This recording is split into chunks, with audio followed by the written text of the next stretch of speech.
Peringatan, animasi ini diangkat dari kisah nyata, tanpa bermaksud menyudutkan salah satu pihak. Semoga bisa diambil pelajaran, dan selamat menikmati.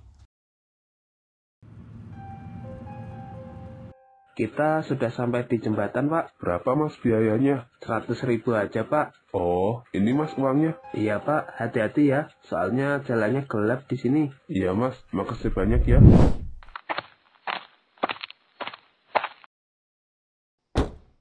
Lah, kok uangnya jadi daun? Perasaan tadi ini uang 100.000 deh. Aku yakin banget Pak Usen ngasih uang sebelum turun. Terus aku langsung taruh di laci. Masa iya aku salah lihat? Apa jangan-jangan Pak Usen itu bukan manusia? Saat malam hari, Ariel mendapatkan orderan lagi untuk mengantarkan seorang kakek-kakek yang selesai ziarah.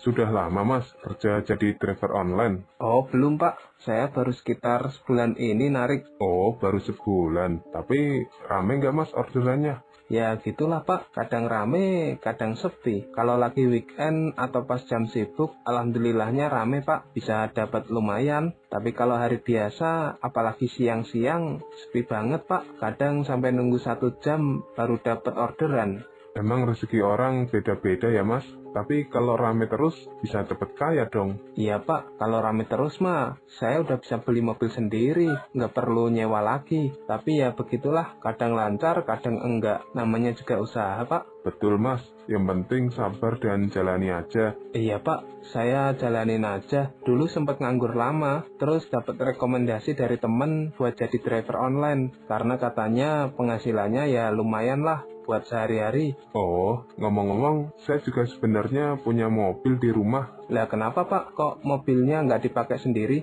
Iya mas, saya udah agak males. Kalau harus nyetir jauh-jauh, saya lebih suka duduk santai kayak gini, disupirin orang lain. Ya kadang-kadang saya nyuruh anak buah saya kalau mau keluar kota, tapi akhir-akhir ini mobil sering nganggur di garasi. Nggak apa-apa Pak, biar saya ada orderan lagi kalau Pak Usen malas nyetir. Tapi memang enakan disopirin orang lain sih Pak, nggak capek-capek. Mas, nanti berhenti di dekat jembatan aja ya. Emang kenapa Pak, kok berhenti di dekat jembatan? Titiknya kan masih agak ke depan loh, sekitar 100 meter lagi. Saya turun di situ aja mas, gak apa-apa. Nanti saya jalan kaki aja dari situ. Udah deket kok dari rumah saya. Tapi beneran ini Pak, soalnya kalau saya turunin di situ, aplikasinya belum nyentuh titik tujuan. Gak apa-apa mas, nanti saya kasih bintang 5 deh. Lagian jalan ke rumah saya itu sempit banget, cuma muat buat motor. Kalau mobil masuk sih bisa, cuma susah buat muter balik. Pernah ada dulu yang maksa masuk, malah nyangkut di tikungan. Oh gitu ya Pak, emang sering turun di situ juga sebelumnya? Iya mas, udah biasa. Soalnya rumah saya di dalam kampung, jalannya kecil, makanya saya minta turun di jembatan.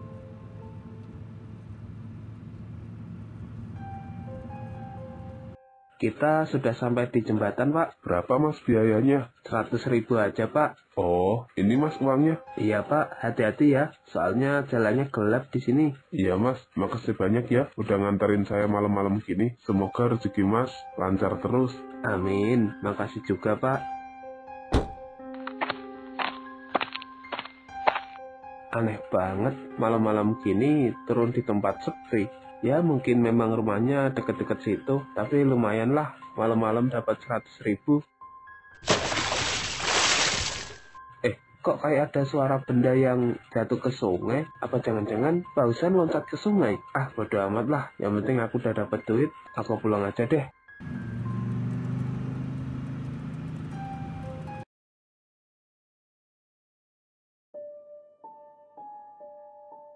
Tumben ya, kok pulangnya agak malam? Biasanya jam segini udah di rumah. Iya Bun, tadi sebelum pulang sempat nganterin penumpang dulu. Lumayan jauh sih, jadi agak telat pulangnya. Oh gitu ya, pantesan. Kirain tadi ada apa di jalan. Soalnya udah jam segini belum pulang-pulang juga. Enggak kok Bun, aman. Cuma memang penumpangnya minta dianterin ke daerah yang agak jauh. Tapi alhamdulillah dapat tambahan juga, meski nggak sebanyak yang kemarin. Ini Bun, hasil narik hari ini nggak seberapa sih. Tapi ya lumayan lah buat nambah kebutuhan dapur. Nggak apa-apa ya, disyukurin aja. Yang penting hari ini kita masih dikasih rezeki sama Allah. Kadang banyak, kadang sedikit, tapi selalu cukup kan? Iya Bun, bener banget. Selama ini ayah juga ngerasa selalu dicukupin, nggak pernah kekurangan. Oh ya Bun, hari ini masak apa ya? Ayah lapar banget nih, dari tadi sore belum sempat makan. Kalau nasi sih masih ada ya, masih banyak malah. Cuma lauknya habis tadi siang, belum sempat goreng ikan lagi. Bunda kirain ayah udah makan di luar. Soalnya kan biasanya kalau nari sampai malam gitu suka makan di luar. Iya sih, tadi sempat mampir beli air mineral aja, nggak sempat makan, soalnya udah keburu malam di jalan. Ya udah kalau gitu Bunda gorengin ikan dulu deh. Bentar juga mateng. Sambil nunggu ayah bisa mandi dulu biar badannya seger. Gak usah Bun, ayah mau makan aja di luar bentar, pengen makan yang agak beda. Mungkin beli pecel lele atau nasi goreng di warung ujung. Oh ya udah, tapi ayah masih ada uang nggak? Kalau nggak pakai uang ini aja. Gak usah Bun, ayah masih ada uang di laci mobil, uang dari penumpang yang terakhir.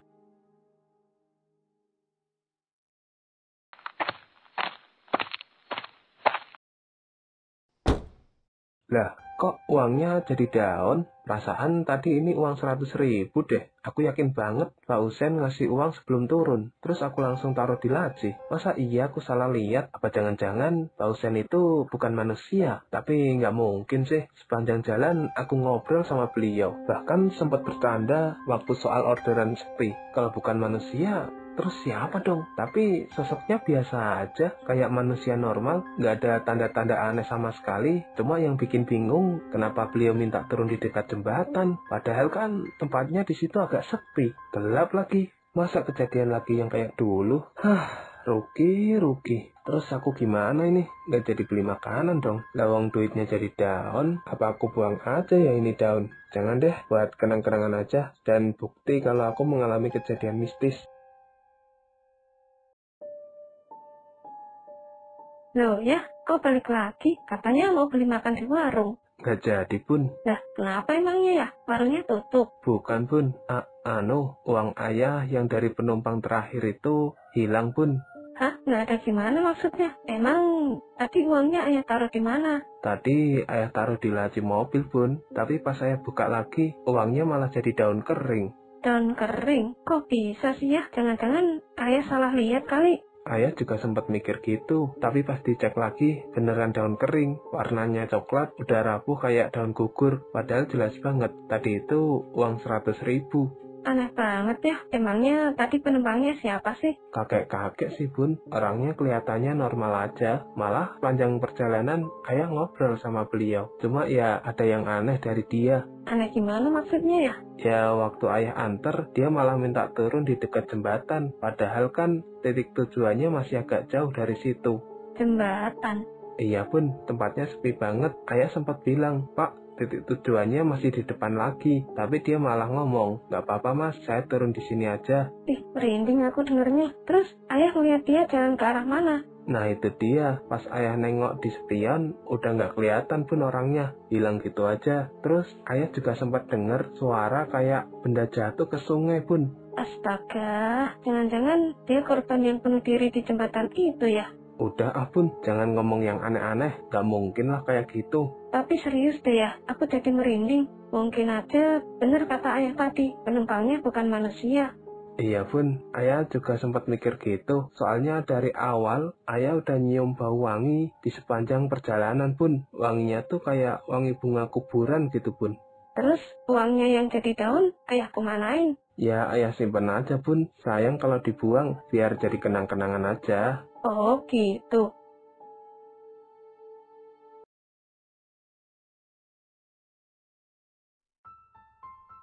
Kalian pasti gak bakal percaya deh sama kejadian yang aku alami kemarin malam. Emang ngalamin apaan Yan? Kemarin aku habis nganterin kuntilanak bro. Hah? Seriusan kamu Yan? Nah itu dia, aku juga awalnya nggak nyangka. Orderan masuk sekitar jam setengah 12 malam. Titik jemputnya di dekat kuburan tua belakang pasar. Aku pikir ya mungkin orang pulang kerja shift malam atau gimana. Pas nyampe sana, bener dong, ada perempuan berdiri di pinggir jalan, rambutnya panjang banget sampai nutupin mukanya. Dia pakai baju putih lusuh, tapi aku nggak curiga sih. Mikirnya ya mungkin fashion aja. Terus kamu biarin gitu aja naik? Ya aku bukain pintu, dia terus masuk ke kursi belakang. Anehnya dia nggak ngomong sepatah kata pun. Panjang jalan cuma diem aja. Aku lihat dari spion, kadang dia nunduk, kadang juga ngadep jendela. Waduh, terus gimana? Nah ini yang bikin aku merinding. Pas nyampe di titik tujuan, yaitu rumah kosong deket kebun, aku berhenti terus nengok ke belakang. Niatnya sih mau bilang, Mbak udah nyampe, tapi pas aku nengok orangnya udah nggak ada bro. Padahal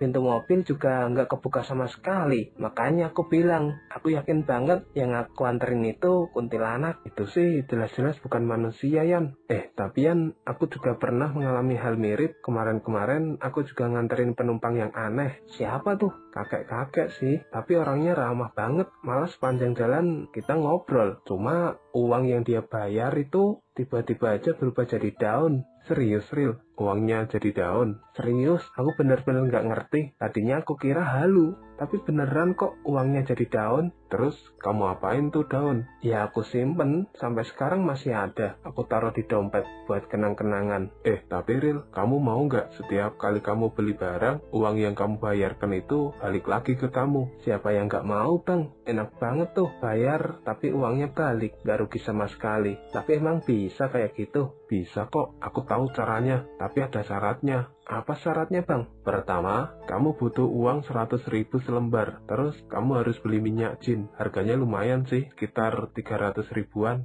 Minyak jin? Iya, jadi nanti uang yang kamu keluarin bakal balik lagi ke dompetmu. Tapi beneran balik gak sih bang uangnya? Jangan-jangan cuma ngibul doang. Pasti balik kok Ril, gak usah khawatir. Aku jamin deh, kalau uangnya nggak balik, semua modalmu aku yang tanggung. Ya udah deh, nanti aku kasih uangnya. Aku juga pengen buktiin beneran nggak uangnya bisa balik.